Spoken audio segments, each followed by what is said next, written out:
오늘 우리 함께 하나님 말씀 나누면서 크신 은혜 받기를 원합니다. 2026년 어느덧 우리 두 번째 주일입니다. 시간이 너무 빠릅니다. 요즘 나이가 조금씩 먹어가면서 시간이 너무 빨라가지고 미치겠습니다.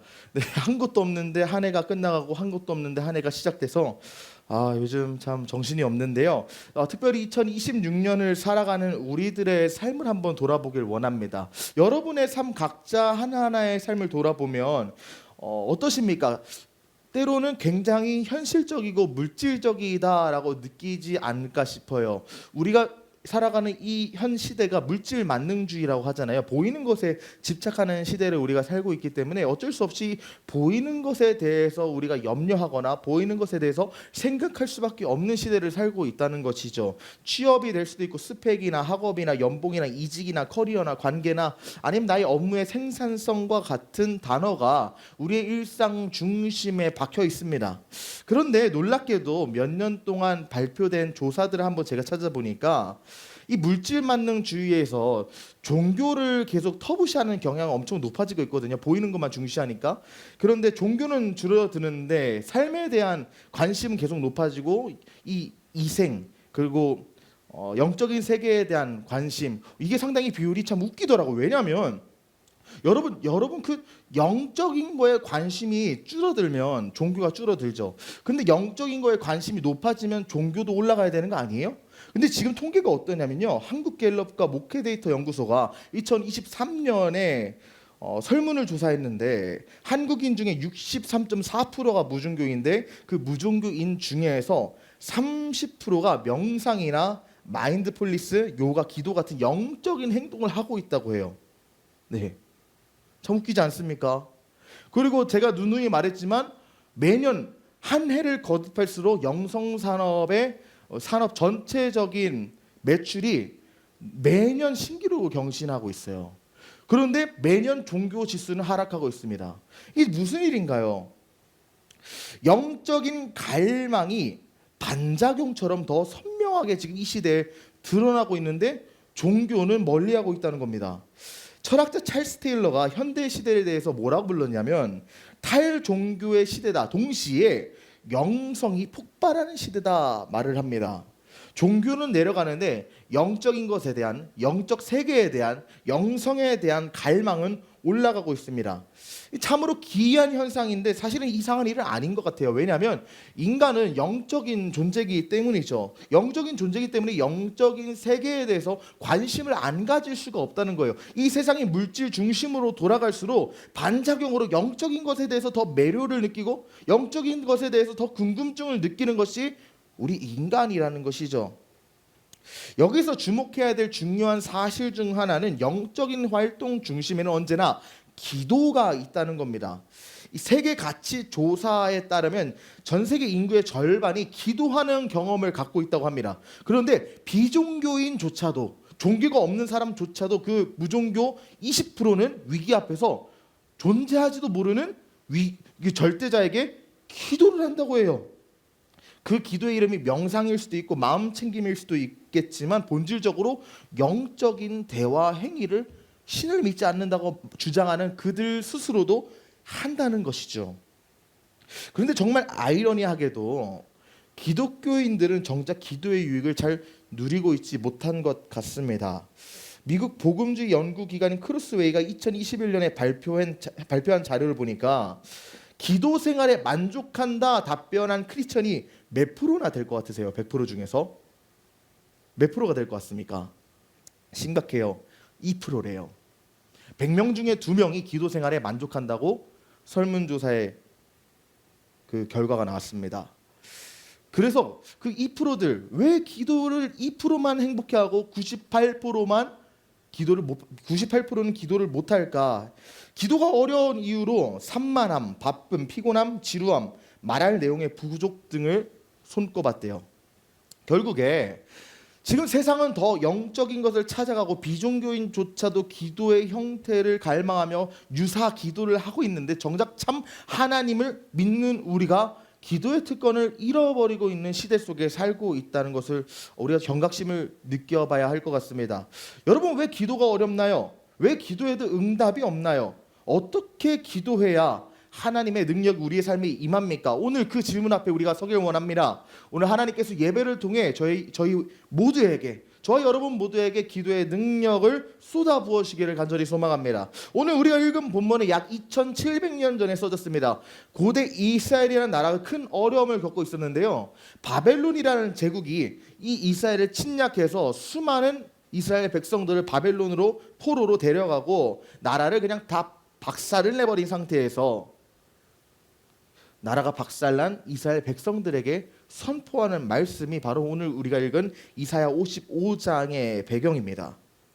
낯선 나라에서 억지로 이민자처럼 살게 되고 다 파괴된 조국에서, 허허벌판된 조국에서 빈민으로 살아가는 이스라엘 백성들을 향한 하나님의 말씀입니다. 성전도 무너졌고 성도 무너졌고 왕이나 지도자도 없는 절망적인 상황에 있었어요. 그때 하나님께서 뭐라고 말씀하셨느냐? 이사야 55장 3절에 너희는 귀를 기울이고 내게로 나와서 들으라. 그리하면 너희의 영혼이 살리라. 내가 너희를 위하여 영원한 언약을 맺으리니 곧 다윗에게 허락한 확실한 은혜다.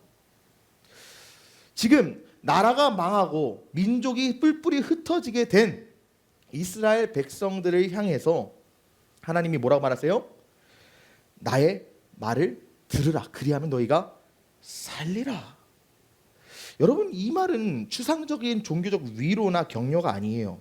하나님의 말씀을 통해 실제적인 새로운 삶을 시작할 수 있다는 약속입니다. 눈에 보이는 현실은 암담하지만 하나님의 말씀이 사람을 다시 일으킬 수 있다는 것을 말하고 있는 거예요. 여기서 우리가 첫 번째로 봐야 할 진리가 무엇입니까? 말씀을 들어야 회복됩니다. 우리는 바쁜 일상과 지친 삶 속에서 방황할 때가 너무도 많습니다. 마음이 무너지고 미래가 흔들리고 불안할 때 하나님이 우리에게 말씀하시는 것이 무엇이라고요? 내 말을 들으라. 네가 다시 살아나길 원한다면 너에게 그 살아나는 처방전은 말씀이다. 진짜 회복은 단지 상황이 좋아지는 것이 아닙니다. 하나님의 말씀을 듣고 그 말씀에 귀를 기울일 때 진정한 회복이 임한다는 거죠. 그러나 우리는 이러한 부르심 앞에 종종 머뭇거리고 하죠. 왜? 만약 내가 하나님이 정말 말씀을 하신다고 해도 내가 하나님께 나아갈 만한 존재인가? 내가 감히 하나님께 나아갈 수 있을까 의심하는 것입니다. 그런데 오늘 주님께서는 뭐라고 말씀하십니까? 6절 7절을 보면 너희는 야훼를 만날 만한 데에 찾아라. 가까이 계실 때에 그를 부르라. 악인은 그의 길을, 불의한 자는 그의 생각을 버리고 야훼께로 돌아오라. 그리하면 그가 긍휼히 여기시리라. 우리 하나님께로 돌아오라. 그리하면 너그럽게 그가 용서하실 것이다.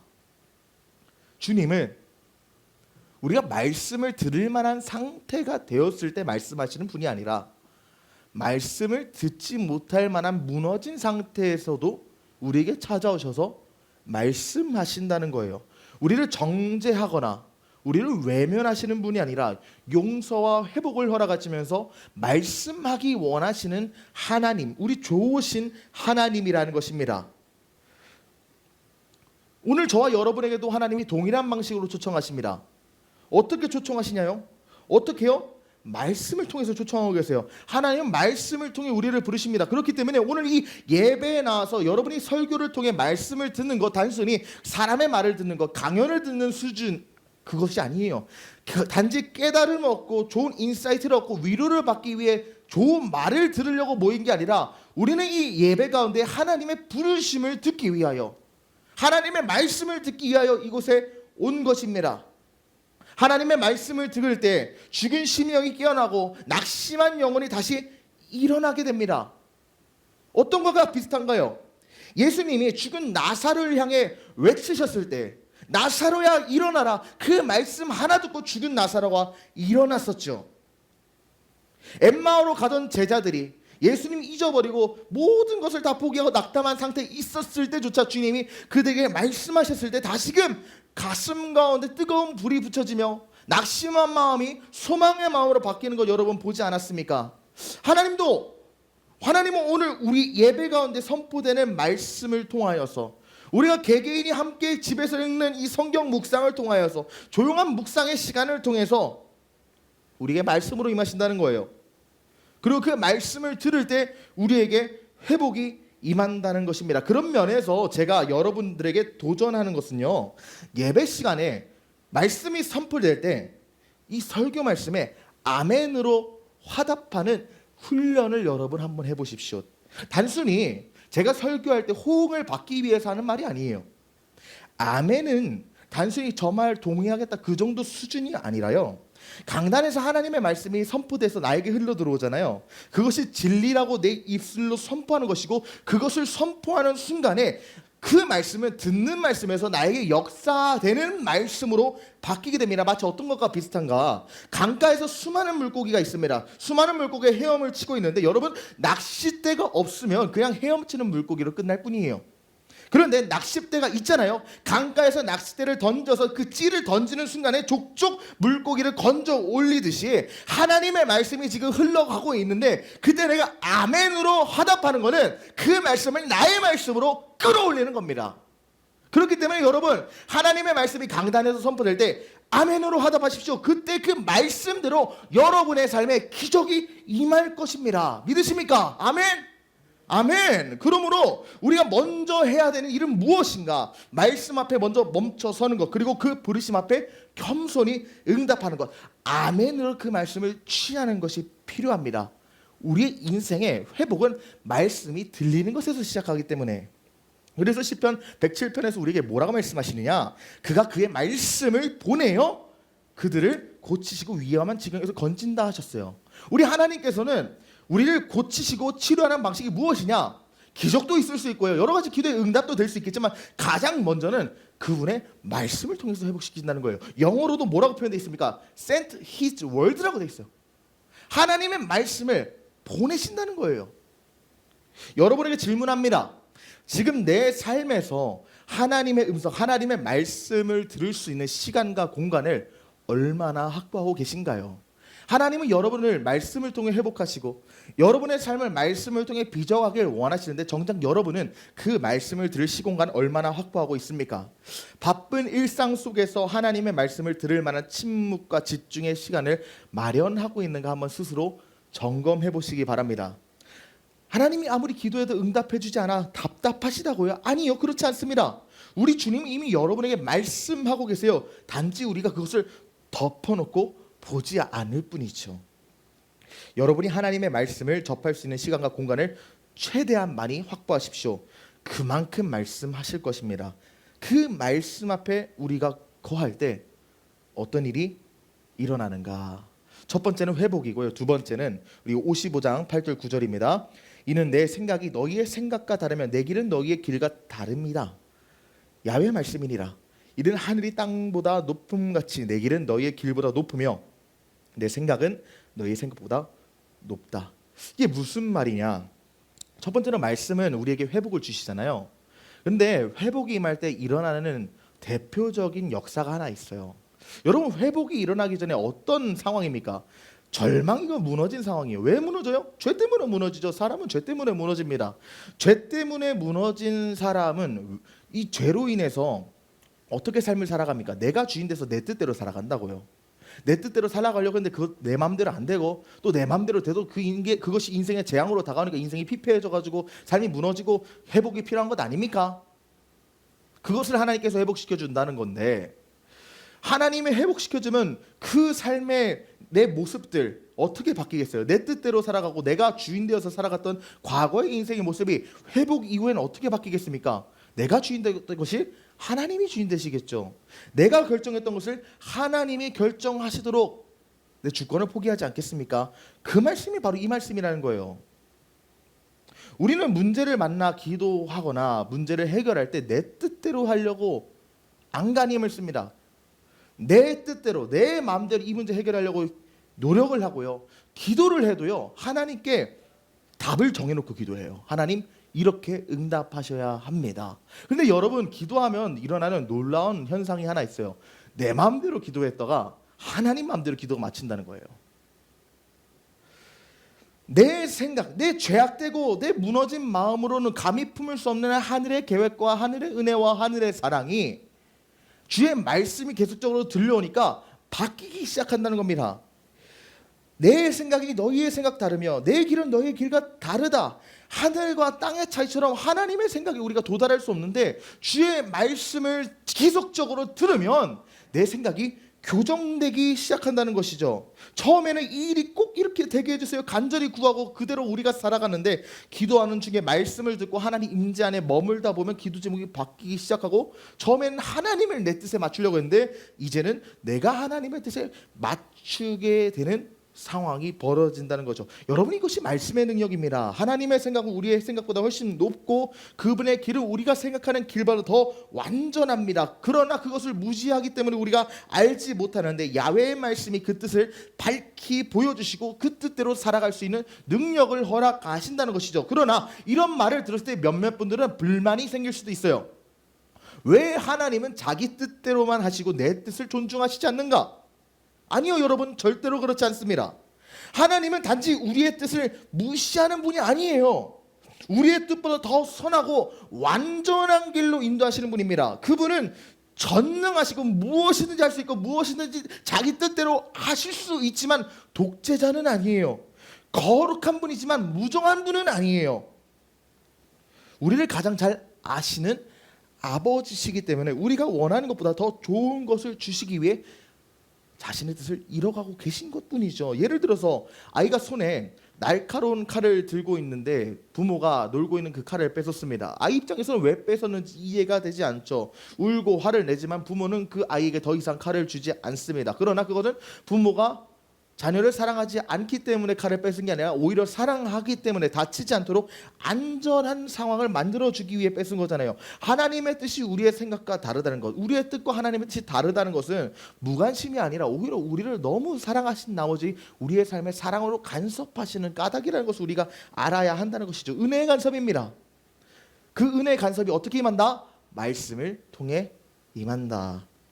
하나님의 말씀을 들으시길 바랍니다. 그 다음에 우리가 해야 되는 것은 무엇인가요? 선포해야 돼요. 말씀을 들으며 그 다음에는 선포해야 합니다. 말씀을 선포하며 기도할 때 역사가 일어나기 때문이죠. 어떤 분들은 이렇게 생각할 수 있어요. 말씀 듣고 나서 그냥 믿고 기도하면 되는 거 아니에요? 믿으면 족하지 굳이 왜 선포를 말하는가 질문할 수 있습니다. 하지만 여러분, 성경에서는 지속적으로 말씀을 머리로만 묵상하라고 말한 적이 없습니다. 지속적으로 입술로 고백하라고 말합니다. 왜냐하면 입술에 능력이 있기 때문이에요. 하나님이 단지 우리의 말씀을 인지의 영역에서 머물게 하시는 게 아니라 그 인지에서 입술로 나가는 게 하나님이 설계하신 이 방식이라는 거죠. 왜 그러냐? 요한복음 1장에 그게 명확히 나와 있기 때문이에요. 태초에 말씀이 계시니라. 이 말씀이 하나님과 함께 계셨으니 이 말씀은 곧 누구시라고 했어요? 하나님이라고 했잖아요. 말씀이 곧 하나님이라고요. 하나님의 말씀은 단순히 지식이나 지혜에서 그치는 좋은 말 정도가 아니라, 나에게 위로해주는 좋은 격언 정도가 아니라 말씀 존재 자체가 하나님이세요. 그렇기 때문에 여러분, 우리가 입술로 말씀을 선포한다는 거 말이죠. 단순히 그냥 믿음의 말을 긍정적인 말 하는 정도, 이미지 트레이닝 정도가 아닙니다. 우리 입술을 통해서 하나님이 그 상황에 찾아가시는 거예요. 우리의 입술을 통해서 하나님이 그 상황에 일하도록 만드시는 거예요. 왜? 말씀은 곧 하나님이시니까. 내 입술을 통해서 하나님이 일하시는 방식이 선포라는 거예요. 근데 더 놀라운 사실은 이 말씀을 통해서 어떻게 주관하고 계시느냐. 베드로 후서를 보니까 이는 하늘이 옛적부터 있는 것과 땅이 물에서 나와 물로 성립된 것도 하나님의 말씀으로 된 것을 그들이 일부러 잊으려 함이로다. 이로 말미암아 그때의 세상은 물이 넘침으로 멸망하였을 때 이제 하늘과 땅은 그 동일한 말씀으로 불살하기 위하여 보호하신 바 되어 경건하지 아니한 사람들의 심판과 멸망의 날까지 보존하여 주신 것이다, 이렇게 말하고 있는데, 여기서 말씀이 어떤 역할을 하고 있습니까? 하나님은 말씀으로 세상을 창조하셨죠. 그런데 그 창조하신 세상을 또한 말씀으로 보존하고 계시고, 이 보존하신 세상을 또한 무엇으로 심판하신대요? 말씀으로요. 말씀은 단지 기록된 문장에서 끝나는 게 아니라 현실 세계를 창조하기도 하고 보존하기도 하고 심판하기도 하는 이 현실 세계를 쥐고 있는 하나님의 권능이 말씀이라는 거예요. 하나님의 말씀은 상황을 만들어낼 수도 있고 그 상황을 보호할 수도 있고 심판할 수도 있는 능력이 있다는 겁니다. 말씀을 선포하면 혼란스러운 상황에 하나님의 질서가 임하고, 말씀을 선포하면 마음의 두려움과 불안이 극복되고 하나님의 평강이 임하고, 말씀을 선포하면 영적인 권세가 악한 모든 세력을 다 떠나가고 어둠 속에 빛이 임한다는 것이죠.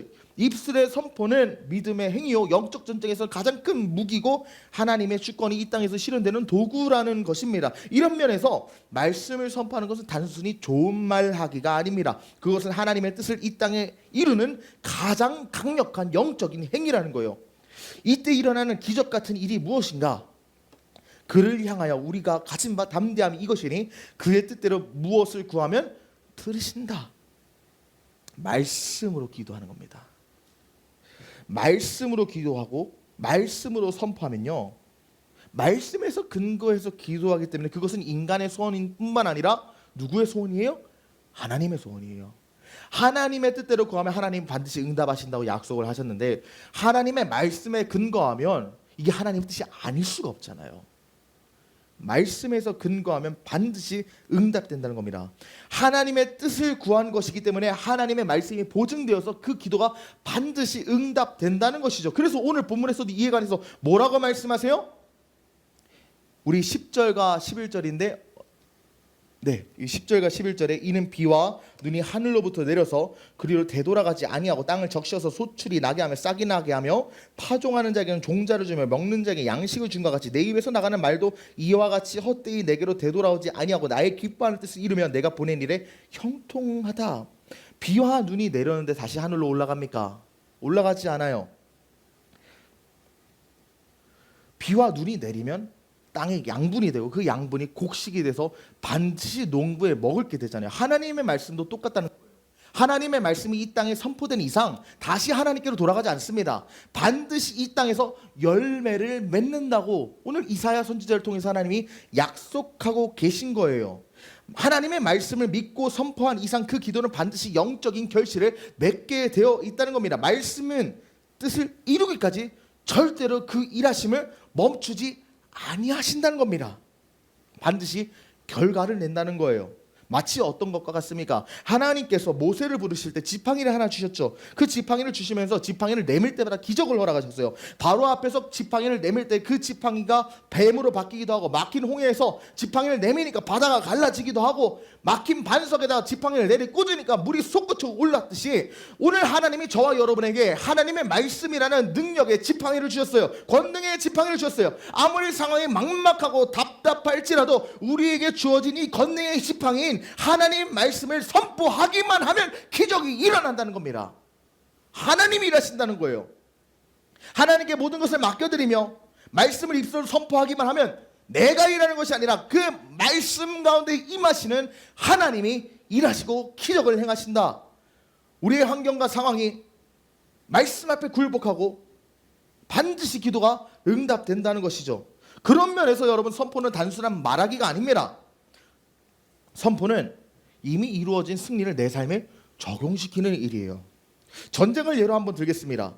한 국가가 타지에서 매우 중요한 전투를 벌이고 있어요. 그때 적군이 수도로 몰려와서 성읍을 포위한 거예요. 수도도 끊고 식량도 다 끊고 말라 죽이고 있습니다. 말려 죽여요. 그래서 성 안에 있는 사람은 다 두려워 떨면서 언제 죽을지 몰라 오들오들하고 있는데 한 전령이 말을 타고 와서 성 안에 들어가 선포를 하기 시작합니다. 우리가 얼마 전에 갔던 그 전투에서 우리가 이겼고 적진의 우두머리에 목이 잘렸습니다. 이렇게 선포하는 순간에 어떤 일이 일어나겠습니까? 그 순간 성읍에 승리가 임하지 않겠어요? 그 순간 성읍을 포위하고 있던 적진의 모든 대적들이 무장을 해제하고 항복선언하지 않겠습니까? 대장이 죽었는데 여기서 중요한 점은 뭐예요? 여러분, 이 적진에서 전투가 여러분 지금 전투에서 승리한 거지 이 성읍에서 전투가 이루어진 게 아니에요. 전령이 승리했다고 전달했을 뿐이에요. 승리는 다른 전쟁터에서 임했습니다. 이미 적진이 깨지고 적장의 목이 베어졌으며 전쟁의 결과가 확정됐다는 것을 말했을 뿐인데 아무런 전투를 치르지 않은 이 성읍에 뭐가 임했어요? 승리가 임했죠. 성은 여전히 포위된 것처럼 보입니다. 상황과 환경은 그대로 아무런 달라진 거 없이 보여요. 그런데 승리를 선언하기만 하면 뭐가 임한다고요? 승리가 임한다고요. 승리의 효력이 발생한다고요. 여러분, 성경이 증거하는 하나님의 약속들, 하나님의 말씀들이 우리의 삶과 멀어 보일 수 있습니다. 나와 상관없는 이야기처럼 느껴질 때가 있고 내가 겪는 현실적인 시련과 전혀 상관없어 보일 때가 많지요. 그러나 우리의 대장 되신 예수 그리스도께서 2000년 전에 십자가 위에서 모든 원수 마귀의 머리를 깨시고 승리하셨다는 그 복음의 전령의 소식이 우리의 삶에 선포되기만 하면 어떤 거예요? 우리의 삶에 실질적으로 말씀의 성취, 말씀의 승리가 일어나지 않아도 동일하게 승리가 임하는 거예요. 예수 그리스도께서 승리하신 것이, 예수 그리스도의 승리하심으로 말미암아 하나님의 말씀의 성취가 우리 삶에도 동일하게 임한다는 거예요. 승리를 선포함으로 현재 적용받는 겁니다. 이건 제 말이 아니에요. 고린도후서 1장 20절에 이렇게 말하고 있기 때문이죠. 하나님의 모든 약속은 그리스도 안에서 예스가 됩니다. 그러므로 그리스도를 말미암아 우리는 아멘 하면서 하나님께 영광을 돌린다. 우리와 전혀 상관없는 하나님 말씀입니다. 이방인인 우리는 애초에 이 성경의 주인공이 아니에요. 그런데 예수 그리스도가 십자가에서 승리하심으로 말미암아 이 모든 성경의 약속이 내 것이 되었다니까요. 성경의 승리 나랑 상관없고 내 삶에 실제로 벌어진 전투도 아닌데 그 말씀을 내가 듣기만 하면, 선포하기만 하면 오늘 나에게 동일한 승리로 임한다는 겁니다.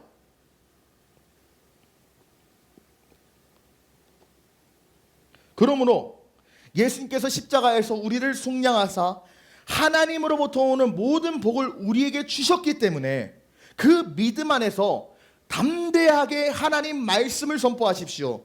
말씀 선포는 그리스도를 의지하여 하나님의 권능을 우리의 삶과 가정과 직장과 교회와 학교와 우리 속한 모든 나라와 심지어 정치적인 상황에까지 풀어내는 가장 효과적인 방법입니다. 예수 이름 안에서 말씀을 선포하면 모든 병이 고침을 받고 눌린 자가 자유함을 얻고 죽은 자가 살아나는 역사가 일어난다는 거예요. 그런데 왜 이 능력의 말씀을 선포하지 않으십니까? 이미 승리를 우리에게 허락하셨어요. 그러므로 여러분에게 실질적인 도전을 드립니다. 말씀을 많이 읽으시고요. 많이 읽는 것에만 그치지 마시고 암송하세요. 그리고 그 암송한 말씀을 적재적소에 선포하는 겁니다. 재정적인 어려움이 있을 때 채우시는 하나님의 구절을 암기하고 내 상황을 선포하는 거예요. 병 들었을 때 치료하시는 하나님에 대한 구절을 암송하고 내 상황에 선포하는 거예요. 하나님, 주님께서는 치료하는 야훼를 하시지 않았습니까? 내 병은 예수님 안에서 이미 고침을 받았음을 선포합니다. 저가 채찍에 맞으로 내가 나음을 입었으니 내 모든 질병은 떠나갈지어다 선포하면 치료하시는 하나님이 나의 삶에 임하는 거예요. 주님, 나에게 날마다 일용할 양식을 준다 하지 않으셨습니까? 말씀에 분명히 응답하셨는데 먹을 것, 입을 것, 마실 것 염려하지 않아도 주님께서 채운다 하지 않으셨습니까? 그러므로 명합니다. 주님의 말씀을 의지하여 명합니다. 물질은 채워질지어다. 입술로 선포하는 거예요. 그리고 그 선포 이후 우리가 무엇을 해야 되느냐? 말씀을 선포하면서 그 말씀이 실제로 역사하기 전에 이미 실현된 것으로 믿고 감사하는 기도를 드려야 돼요. 나는 말씀을 선포했으니 하나님은 이제 일하시기 때문이죠. 하나님이 일하시니 나는 이미 이 시간의 한계 속에서 응답 못 받았지만 하나님 입장에서 응답이 됐습니다. 응답됐다고 믿음으로 고백하는 거예요. 받을 것이 아니라, 응답 받을 것이 아니라 이미 받았다고 믿음으로 선포하며 감사를 올리는 겁니다. 이런 기도는 반드시 응답되게 되어 있어요. 말씀에 근거하고 그 말씀 믿어서 감사하는 것, 그때 하나님의 기적이 임합니다. 그래서 오늘 우리가 찬송 불렀듯이 에베소서 6장 17절에서 그리고 예레미야 23장에서 잠언 30장에서 하나님의 말씀이 뭐라고 말해요? 구원의 투구와 성령의 검, 하나님의 말씀을 가지라. 가장 강력한 영적 무기는 하나님 말씀이에요. 야훼의 말씀이니라. 내 말이 불같이 아니하냐, 바위를 쳐서 부스러뜨리는 방망이 같이 아니하냐. 하나님의 말씀은 다 순전하며 하나님을 그를 의지하는 자에게 뭐가 되신다? 방패가 되신다. 우리 하나님의 말씀은 환난 가운데 나를 막아줄 가장 강한 방패가 되신과 동시에 저 적진을 깨어부실 가장 강력한 무기가 되십니다. 우리 현실과 삶을 갉아먹는 원수 마귀의 모든 공격부터 시작하여서 우리의 삶에 일어난 모든 환난과 문제까지 말씀 하나로 다 이길 수 있다는 거예요.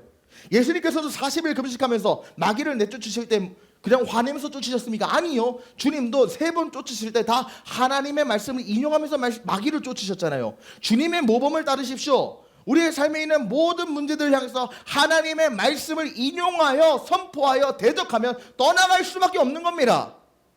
그러므로 아무리 기도해도 응답되지 않습니까? 말씀을 선포하며 기도하십시오. 이것이 세상 이방 종교에서 말하는 그들의 기도와 우리의 기도의 근원적인 차이점이에요. 우리는 응답받을 근거가 있어요. 이방 종교는 응답받을 근거가 없습니다. 그저 명상하고 존재하지도 않는 신한테 기도할 뿐이에요. 그러나 여러분의 생각을 압니다. 처음부터 말씀을 선포하려고 하면 위축되고 어색하긴 하거든요. 아무것도 없는데 그냥 허공에다 메아리 치는 것 같이 느껴지고 입을 닫고 묵상하는 것에만 익숙한데 더 나아가 내가 선포한다고 해서 뭔 일이 일어나기도 할까 의심이 들 거라 생각합니다. 믿음이 생기지 않죠. 그러다 보니까 선포를 머뭇거리는 분들 분명히 존재해요. 그리고 애초에 사실 그게 한국 사람의 특성이기도 해요. 정적인 걸 좋아하거든요.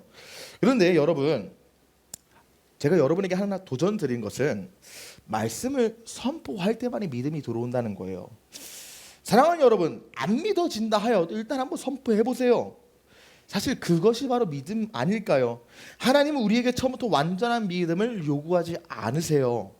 믿음은 성장하는 것이기 때문에 하나님께서 처음부터 큰 믿음을 우리에게 요구하지 않으십니다. 복음서를 한번 떠올려 보세요. 어릴 때부터 귀신 들린 아들을 고치기 위해서 한 아버지가 예수님께 나왔습니다. 그의 마음에는 여전히 의심과 두려움이 섞여 있었기 때문에 이 내 아이 고쳐달라고 말씀했을 때 예수님에게 뭐라고 말했어요?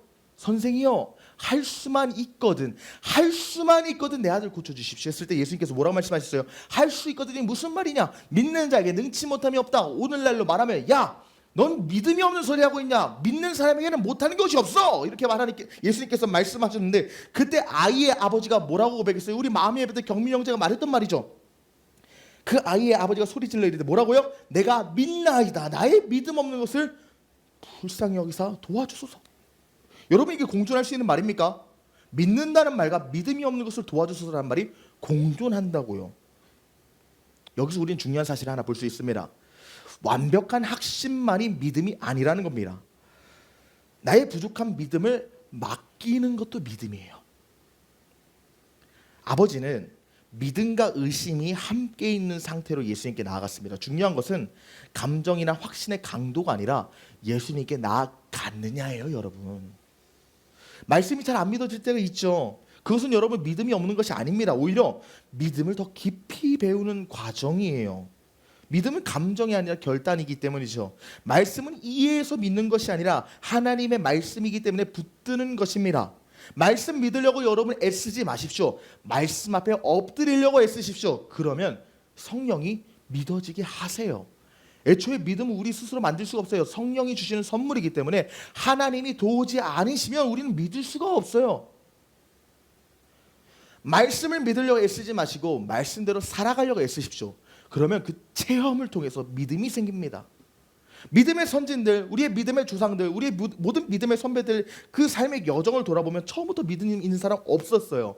믿어지지 않고 의심되고 확신이 없었지만 그럼에도 불구하고 한번 순종해보겠다 하고 그 말씀대로 살아가려고 한 걸음 한 걸음 걸어가다 보니까 정말 그 말씀으로 내 삶에 응답이 임했거든요.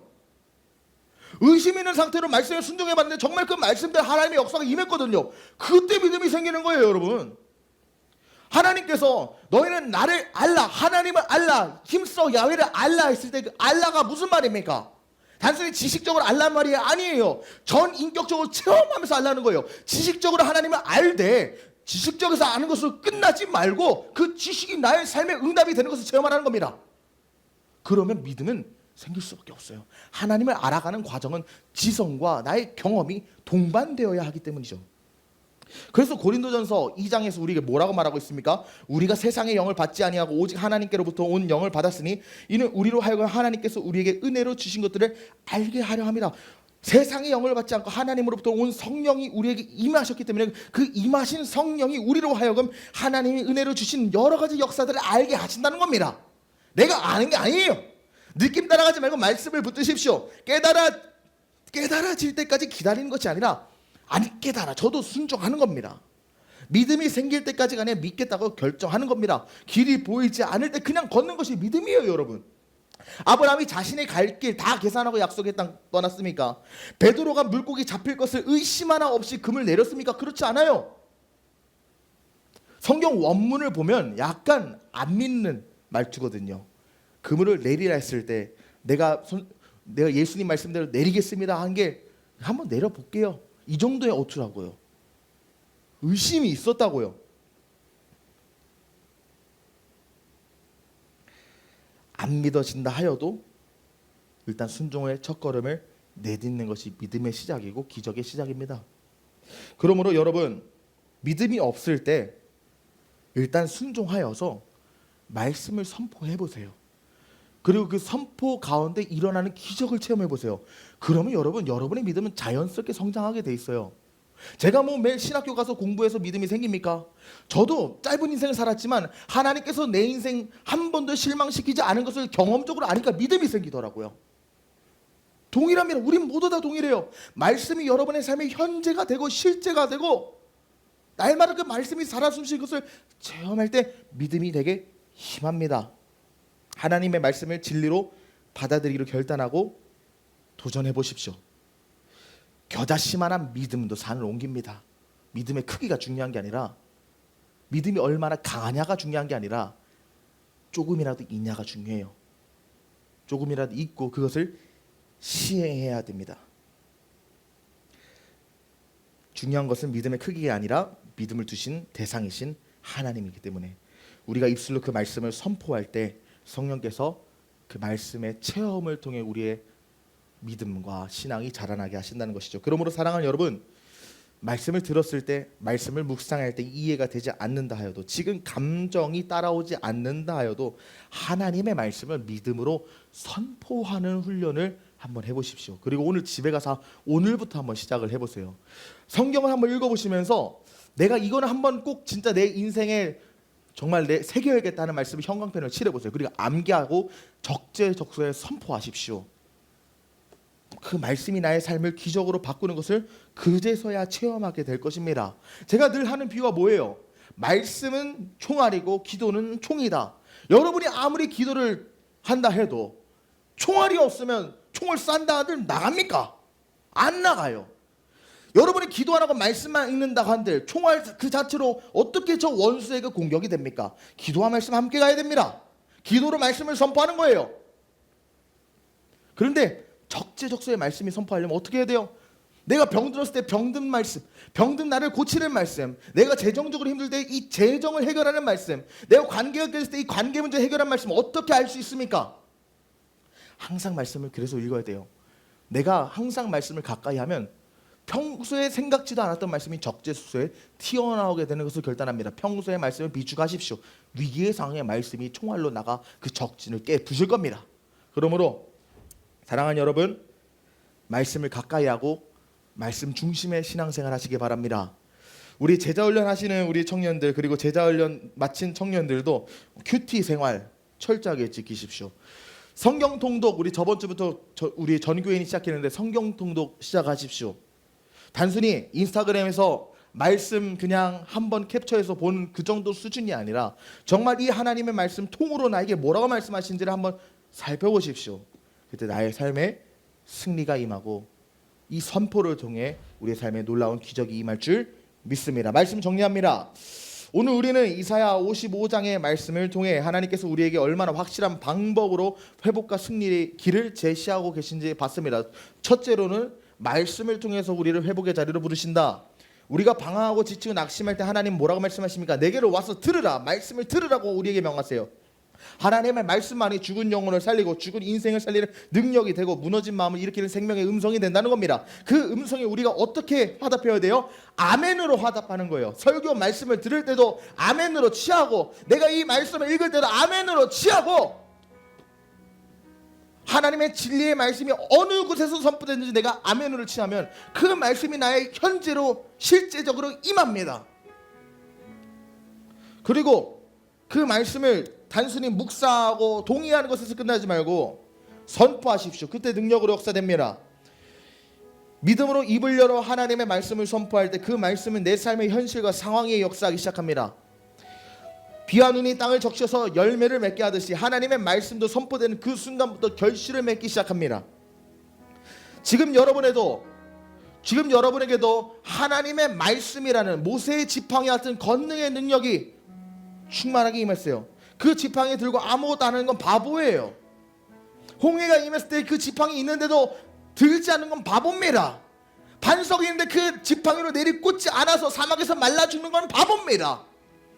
여러분에게만 권능의 지팡이 하나님의 말씀을 여러분의 삶에 선포하면 여러분의 삶의 반석에서 물이 솟고 차오르고 여러분의 물들의 홍해의 그 바다가 갈라지는 역사가 일어나고 그 지팡이를 들기만 하면 하나님의 기적과 역사가 일어날 텐데 왜 지팡이를 사용하지 않으십니까? 하나님의 말씀을 드십시오. 하나님의 말씀을 갖고 담대하게 살아가십시오. 그러나 우리는 완전한 믿음이 없더라도 우리는 그 말씀을 선포함을 통해 놀라운 기적을 체험할 수 있다는 것조차 기억해야 됩니다. 완전한 믿음으로 이 말씀 선포하는 게 아닙니다. 확신이 없을 수 있어요. 의심이 들 수 있어요. 그러나 말씀에는 그럼에도 불구하고 능력이 있어요. 하나님께 순종을 결단하십시오. 하나님 믿어지지 않지만 그래도 한번 순종해 보겠습니다.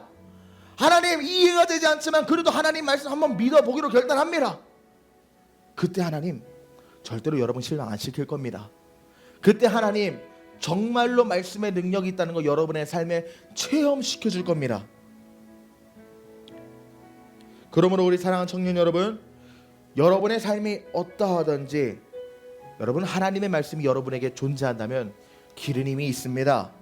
말씀이 선포될 때 회복이 시작되고 말씀이 선포될 때 하나님의 능력이 풀어집니다. 특별히 이 시국에 너무 혼란하고 어려워요. 나라가 지금 무너지고 있어요. 이때 우리가 넉넉고 그냥 좌절하는 것이 아니라 이 나라의 위정자들을 향해서 정치 상황을 향해서 말씀을 선포하는 거예요.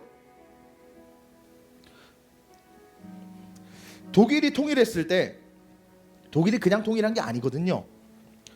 독일이 통일하기 1년 전에 독일의 통일을 예언하고 이 독일의 통일을 위해서 기도하던 그룹이 있었어요. 베를린 장벽 무너질 것이다. 말씀을 선포하며 1년 동안 중보기도하던 그룹이 있었습니다. 그들이 무슨 정치적인 능력이 있습니까? 그들이 무슨 이 나라를 바꿀 위인이나 됩니까? 세상에 봤을 때는 그럴 인물들이 못 돼요. 그러나 기도의 자리를 사수하고 조국과 민족을 위해 기도하니까 그 말씀을 선포하니까 베를린 장벽이 무너졌거든요. 여러분 우리나라 지금 망하고 있죠. 우리나라 지금 민족 뭐 그냥 끝나고 있어요. 그런데 여러분 이 민족을 향해서 이 조국을 향해서 주의 말씀을 선포하십시오. 회복을 선언하십시오. 부흥을 선택하십시오. 그때 작은 나의 고백이지만 나의 고백과 선언을 통하여 하나님이 이 나라와 조국을 바꾸실 것입니다. 여러분의 가정도 여러분의 직장도 입술로 선포하십시오. 그때 바뀝니다. 물론 이 선포의 영적인 공격이 있을 수 있어요. 그 영적인 공격조차 말씀으로 깨부십시오.